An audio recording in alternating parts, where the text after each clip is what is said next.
It said, verse 16, I had rather dwell in a lot with a lion and a dragon than to keep house with a wicked woman. Wow.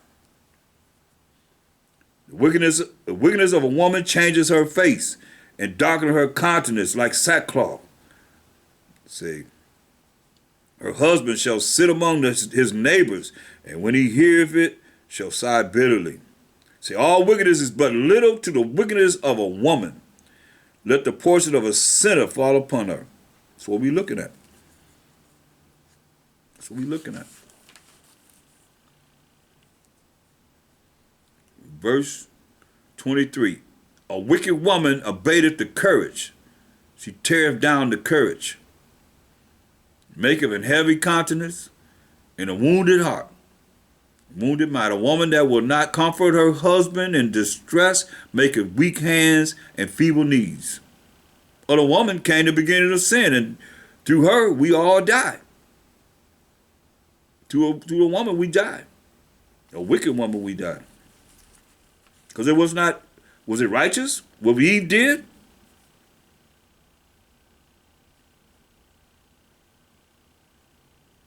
No.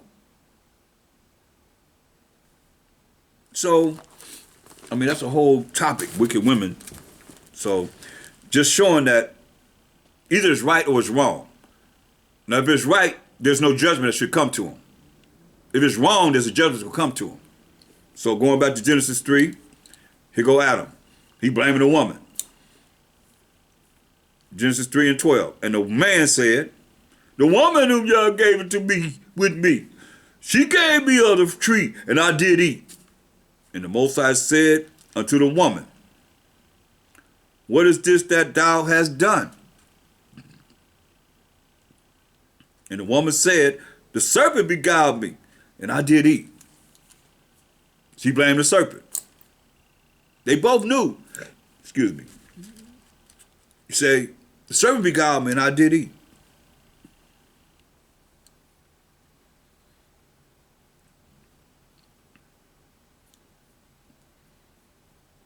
And the Most High said unto the serpent, because thou hast done this, thou art cursed above all cattle and above every beast of the field. Upon thy belly shalt thou go, and dust shalt thou eat all the days of thy life. I mean, you're going to be at a lower state. Very lower state. That's why you look at, no different than when you look at Isaiah 47 and 1. Come down and sit in the dust, O virgin daughter of Babylon. Sit on the ground. You'll be at a lower state. There is no throne, no powers and authority, O daughter of the Chaldeans, for thou shalt no more be called tender and delicate. So we look at this, come down and sit in the dust, O virgin daughter of Babylon. What is that talking about? At a lower state. So you understand this. The Most High ruleth in the kingdom of men. Let's get it. So you understand Daniel's 4:17.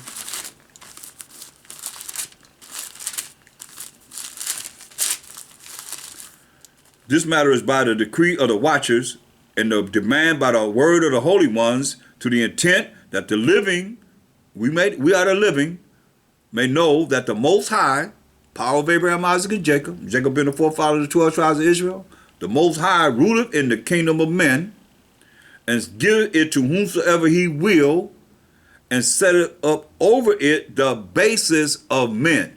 You hear that? The basis of men. That's why you're looking at Isaiah 47 and 1. Come down and sit in the dust, O virgin daughter of Babylon. So who is this virgin daughter of Babylon? Let's find out. Psalms 137 and 7. It says, remember, O Most High, the children of Edom in the day of Jerusalem, who said, raise it, even to the foundation thereof. What's this talking about? He said, remember, the children of Edom, who said, raise it, even to the foundation thereof. We got to go to 1 Ezra's 4th chapter, the 45th verse. this a man that won a contest and pertaining to his, there was a contest, what's the most powerful? Wine, the king, and the one that won said the truth and then women. And he went into it, you can go read it for yourself, this chapter, and you'll see that the truth and then it's women. As we can see now, and just going through this lesson here, dealing with the order of women. And how it started to be out of order, and now it's back to how it was out of order in the beginning. You're going to be as guys, and now women think that they all that. More so than a man. But listen what he said. Since he said, hey, remember, O Most High, in Psalms 137:7, the kingdom of Edom in the day of Jerusalem, who said, raise it even to the foundation thereof. So what did they do? The answer is right here in 1 Ezra 4:45. Thou also have vowed to build up the temple which the Edomites burned when the Judea was made desolate by the Chaldees. That's what they did. They burned down our temple when we was going into captivity under the Chaldees, the Babylonians, for 70 years. So, and that's our fraternal twin brother, Jacob and Esau, going all the way back to Genesis 25, 25, and 26. So Psalms 137, and we look at who this virgin daughter of Babylon is. So it says, remember, O Most High, the children of Edom in the day of Jerusalem, who said, raise it, even to the foundation thereof. They burned down our temples. We just read it. O daughter of Babylon. Who is that? Verse 7, remember, O Most High, the children of Edom. Who are they? O daughter of Babylon. Who's O daughter of Babylon? The children of Edom. O daughter of Babylon, who ought to be destroyed. Happy shall it be that rewarded thee as thou hast served us. That's why they're so afraid of, we got next, or Israel coming to the kingdom. Or we're going to come into a righteous kingdom. Things going to be done by the law of the Most High. Happy shall it be that taketh and dashes thy little ones against the stones. That's what the scriptures say. So I'm here to show you that the devil, the serpent, the beast, Esau, what am I missing? Satan, all of them, they're all red, and they're going to be at a lower state. That's why most I say, you rule the kingdom of man and set them over at the bases of men. And this is what you're seeing here. So now, that's the verdict, the judgment for the serpent. Once again, Genesis 3:14. And the Most High said unto the serpent, because thou hast done this, thou art cursed above all cattle and above all every beast and of the field. Upon thy belly shalt thou go, and dust shalt thou eat all the days of thy life. I mean, you're going to live like a vagabond. You're going to be at a lower state all day life. Verse 15, and I will put enmity between thee and the woman, and between thy seed and her seed. It shall bruise thy head, and thou shalt bruise his heel. Meaning, talking about the children of Israel. So woman don't have no seed. Understand this. Man have seed. So it's talking about the seed of the children of Israel being coming into this world. Verse 16, unto the woman he said, I will greatly multiply thy sorrow and thy conception. That's why we read that in 1 Timothy, the 2nd chapter.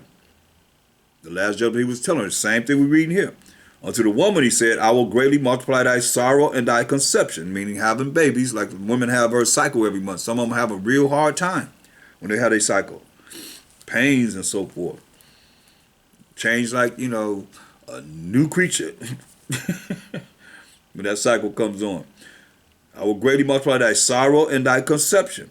Them contractions that you have to having a baby hurts. It hurt when that baby's trying to come out. In sorrow thou shalt bring forth children, see, and thy desire shall be to thy husband, and he shall rule over thee. So he's telling you that a woman's desire shall be to her husband, and he shall rule over thee.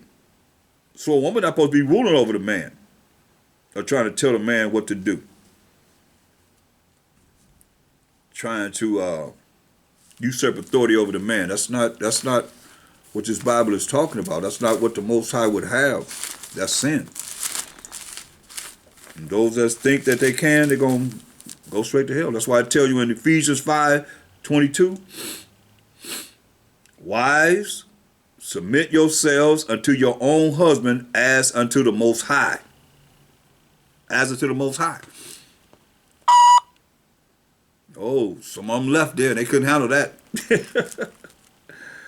For the husband is the head of the wife, even as Mashiach is the head of the church, and he is the savior of the body. Therefore, as the church is subject unto Mashiach, so let the wives be to their own husbands in everything. Hear that?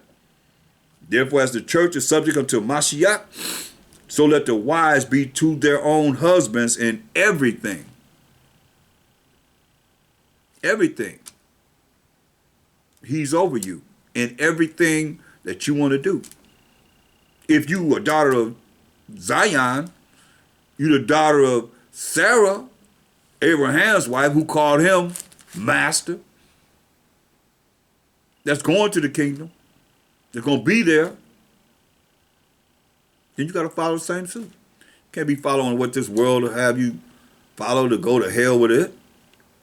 Husbands, love your wives, even as Mashiach also loved the church and gave himself for it. See?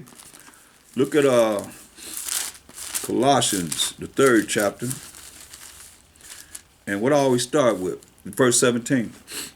It says, and whatsoever you do in word or deed, do all by Hashem Mashiach Yahushua, in the name of the Lord and Savior, giving thanks to the Most High and the Father by Hashem Mashiach Yahushua. So whatever we do, at this time, going to the Most High, that's how we reach the Most High in the name of the Lord and Savior. So this is going to the Most High. The Most High is watching. He knows his thoughts. He knows what you got to say. He knows whatever you're going to do. What do you say next? Wives. Verse 18. Wives, submit yourselves unto your own husbands as it is fit by Hashem Mashiach Yahushua, in the name of the Lord and Savior. As it is fit in how we reach the Most High to be able to be blessed. Or if you don't, you're going to be cursed, point blank. Husband, love your wives and be not bitter against them. So you got to love your woman. You don't be bitter against her. If she's doing right, you got to be happy that she's doing right. They ain't talking about when she's wicked and trying to do, he ain't talking about that. But you don't really have no reason to be bitter toward her. Love her. Cherish her. Make her feel like she's the princess she's supposed to be in hell. The best we can. Love her. The one that's being righteous.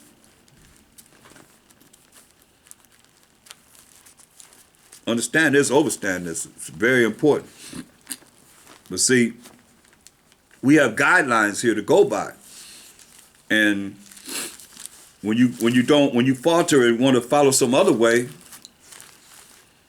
then you following what the devil would have you follow, to go to hell with him, be cast into the lake of fire with him. That's what is just very important, so that you don't end up there. I'm just going to end up there because their whole spirit is. You'll take a lot of you women. You'll take this out as I'm banging on you, banging on women. Scripture says what it says. Nobody. I want you women to have a problem when the Most High talk about killing men. He killed us. He killed us. That's what he do to us. Put us to death. Men.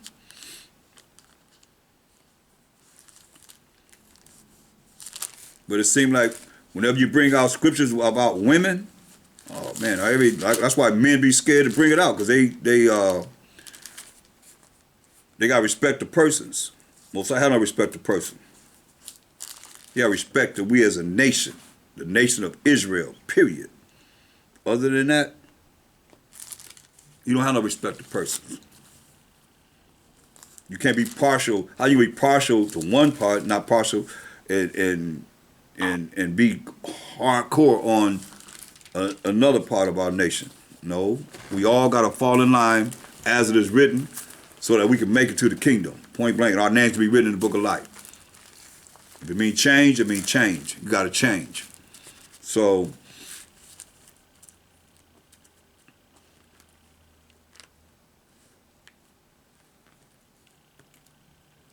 once again, Genesis 3:16.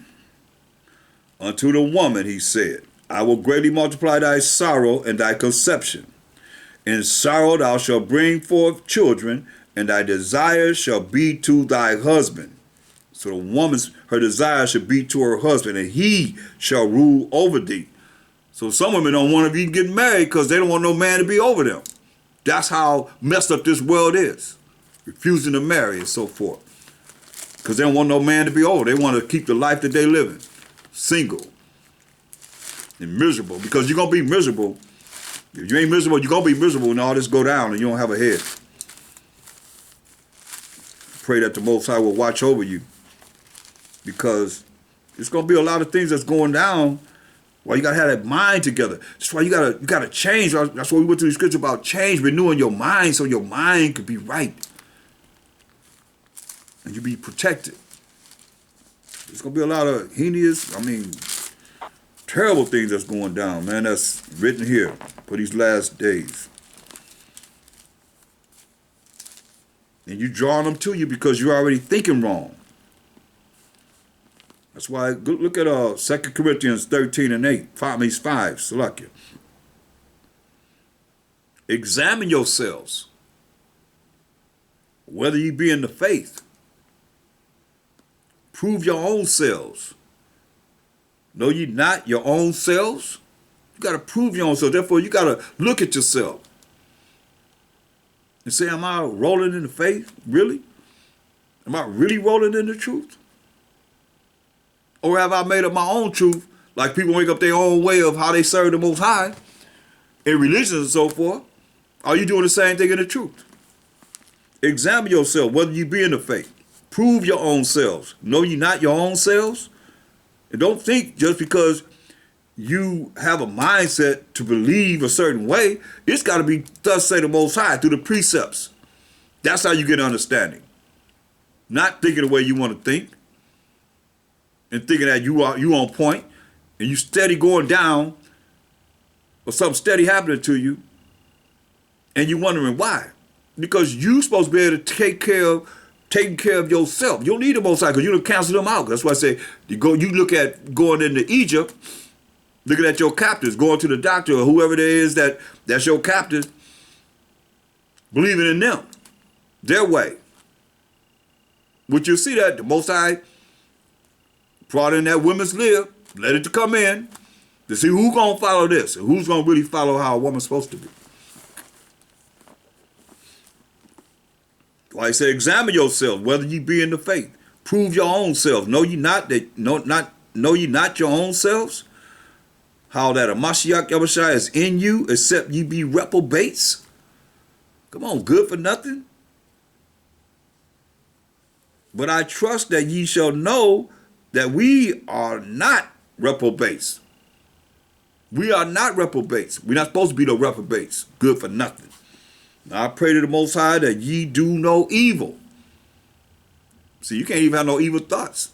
Remember, he know your thoughts. Most High's eyes are 10,000 times brighter than the sun, holding all the way of men and you women. And looking at the secret parts, secret things that you do. That's what I'm saying. Now I pray the Most High that ye do no evil. Not that we should appear approved, but that ye should do that which is honest, though we be as reprobates. For we could do nothing against the truth, but for the truth. So you can do nothing against the truth, but for the truth.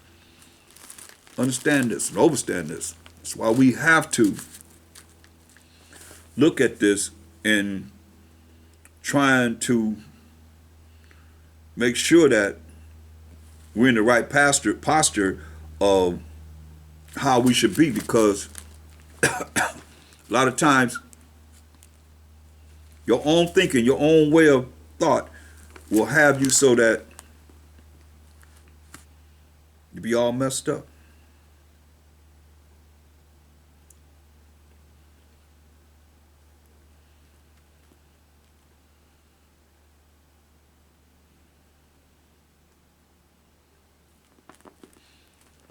And what you gonna do when he come for you?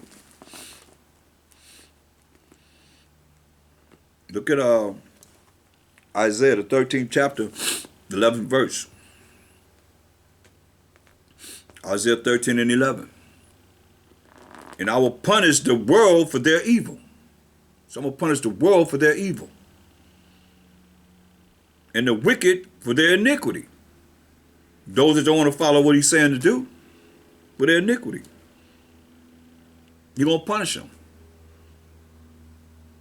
for sinning against his laws, against hearing the mouth of the Most High.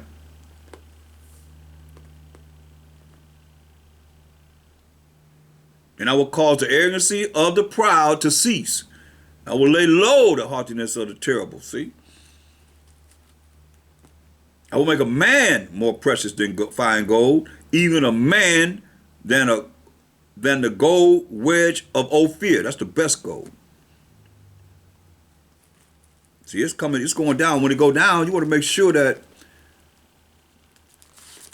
you're not part of the wrath of the Most High, or allow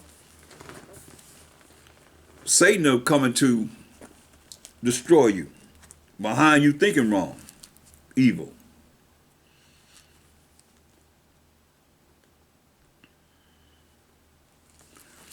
But you don't want to be, that's our judgment is to Eve, because she went behind her man and listened to another man talking about these other nations is better than what the Most High told him.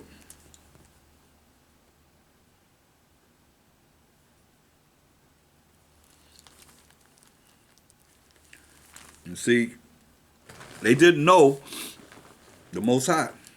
They ain't know the Most High.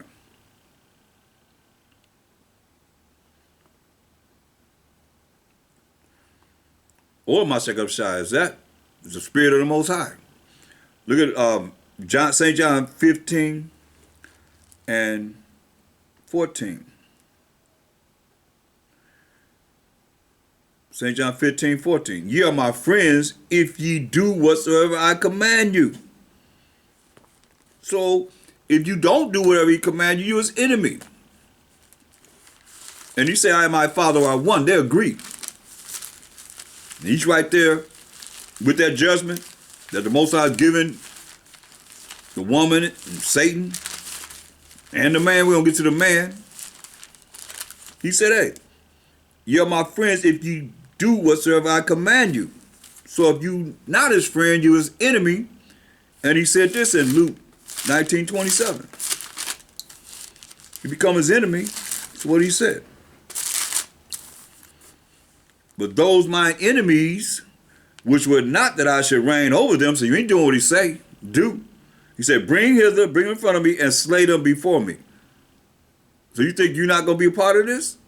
If you're not doing what he say do, say you ain't his friend, you're not a friend, you become an enemy. Well, I ain't dealing with no in between this, that, and the third. Either right or you wrong. It's either up or down, in and out.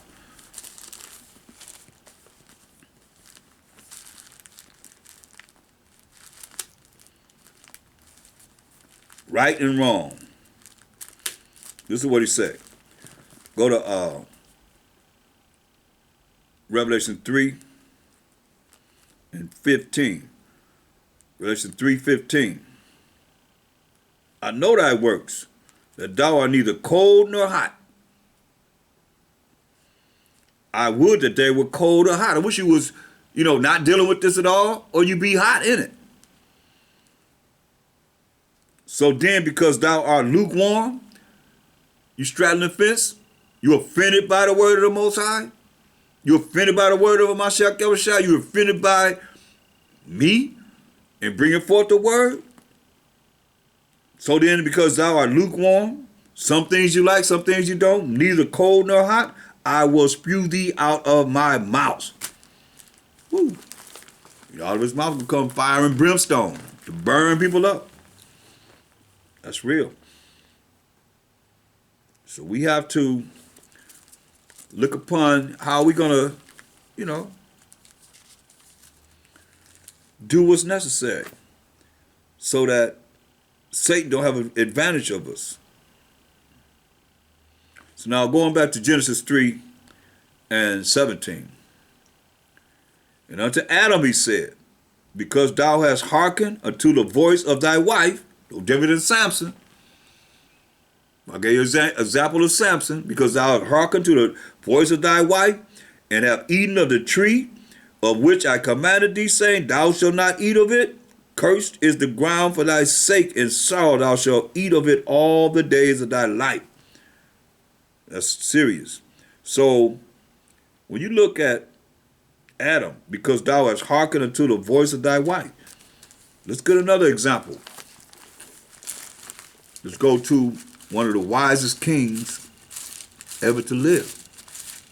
But before we go to him, talking about King Solomon, King David's son, out of an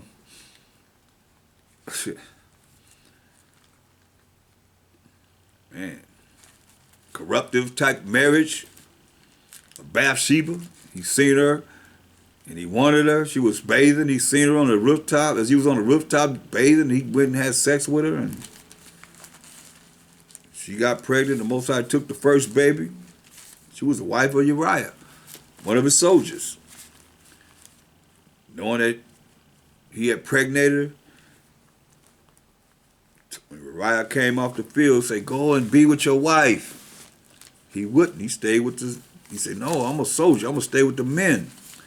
He didn't go home. So knowing that he didn't go home, that baby's not going to be his. So David had to be put on the front line to be murdered. That's why you read the Psalms, David is repenting. He's crying out to the Most High for forgiveness, to forgive him. And he was forgiven.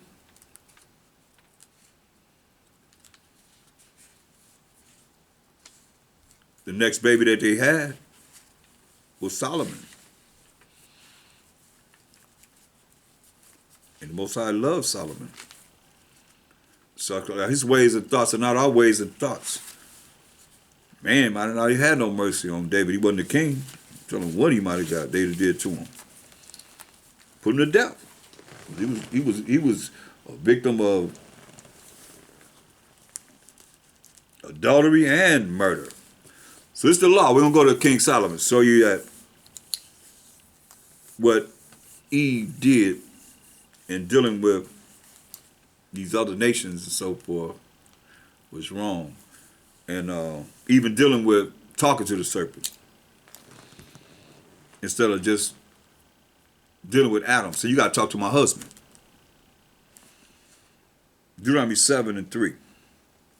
Well, we start at 1. When the Most High, thy power, shall bring thee into the land whither thou goest to possess it, and have cast out many nations before thee, the Hittites and the Girgashites and the Amorites and the Canaanites and the Perizzites and the Hivites and the Jebusites, even 7 nations greater and mightier than thou. So you got to look at when these nations was created. These other nations, all these different nations that we know that exist on the earth. They had to come on the earth sometime.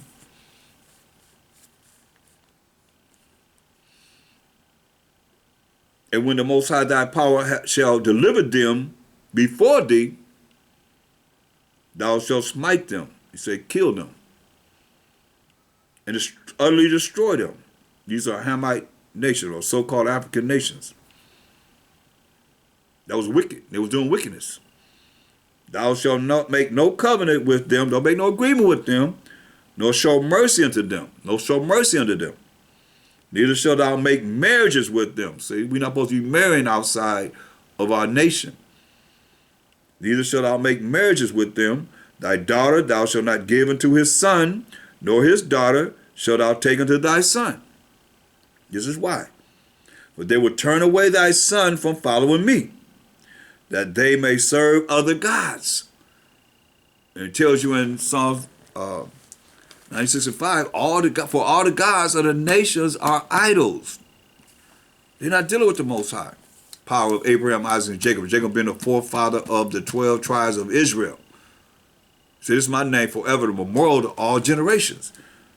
So he tells us we're not supposed to marry these other strange women or strange men. Neither shall thou make marriages with them. Thy daughter thou shalt not give unto his son, nor his daughter shalt thou take unto thy son. For they will turn away thy son from following me, that they may serve other gods. So will the anger of the Most High be kindled against you and destroy thee suddenly. That's the law. He said we ain't supposed to be dealing with marrying any other nation outside of the nation of Israel. So let's go to King Solomon and see what he did.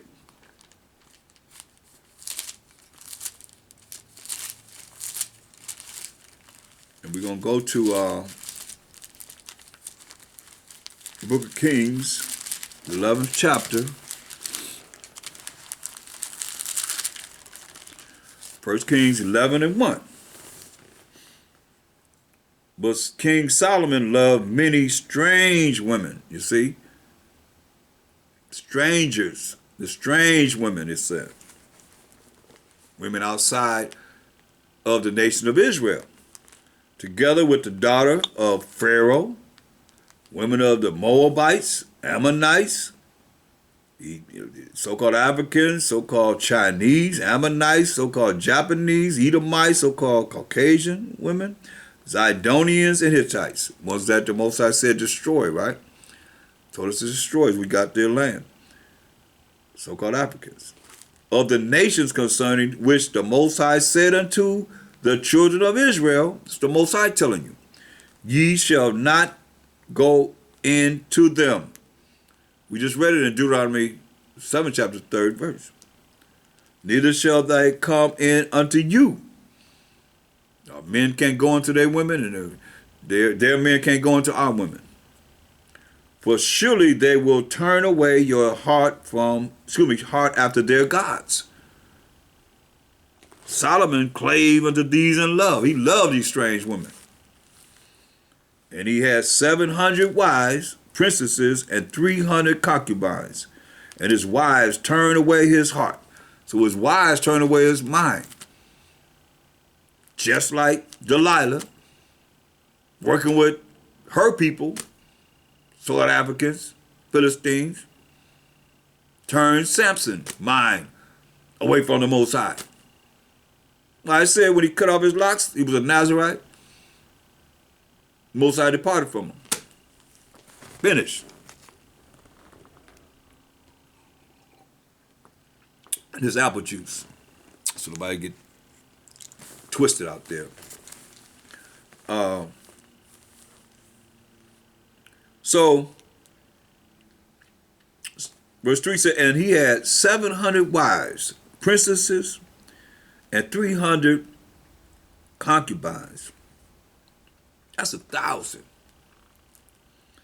women. And his wives turned away his heart. His wives turned away his heart, his mind. What came to pass when Solomon was old, that his wives turned away his heart, his mind, after other gods. And his heart was not perfect with the Most High. His mind was not perfect with the Most High. His power, as was the heart or the mind of David his father. For Solomon went after Ashtoreth, the goddess of the Zidonians, and made Milcom the abomination of the Ammonites. And Solomon did evil in the sight of the Most High, and went not fully after the Most High, as did David his father. Start following their gods. Listen. Then did Solomon build an high place for Shamash, the abomination of Moab, in the hill that is before Jerusalem, and for Molech, the abomination of the children of Ammon. And likewise did he for all his strange wives. See, all the gods of the nations are idols. So all these women, these strange women that he loved, he built idols for their God. Listen. And likewise did he for all his strange wives, which burnt incense and sacrificed unto their gods.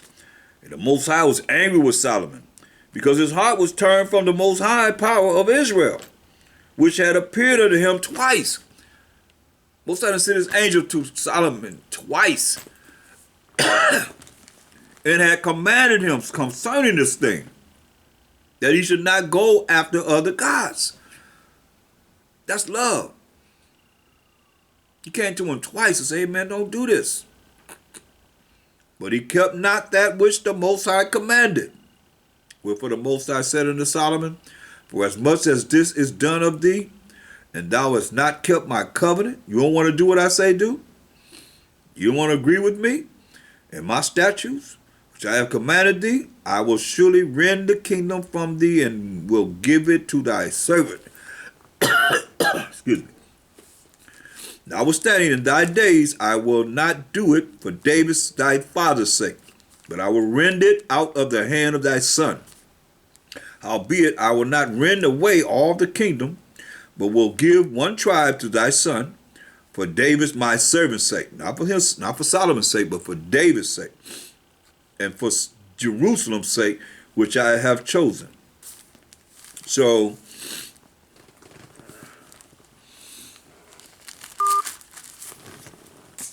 just a moment.